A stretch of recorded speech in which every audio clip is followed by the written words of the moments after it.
c'était pour attirer notre attention sur un grand cycle astronomique important lié à notre planète. Si on repère précisément une étoile dans le ciel, cette étoile apparaîtra décalée d'1 degré 72 ans plus tard. Il lui faudra environ 26 000 ans pour faire un tour complet et revenir à sa position initiale. Cette durée de 26 000 ans représente un cycle qu'on appelle le cycle de précession des équinoxes.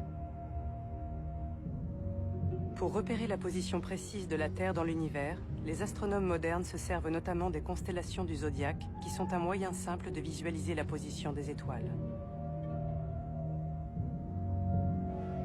Ainsi, les constellations visées par le regard du sphinx déguisé ont varié au cours des âges.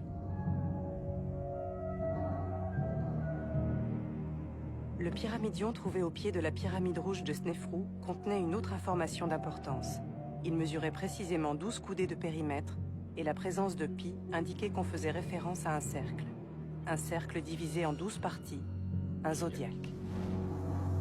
Les 4 angles de la grande pyramide coïncident avec 4 signes du zodiaque, le taureau, le lion, le scorpion et le verseau.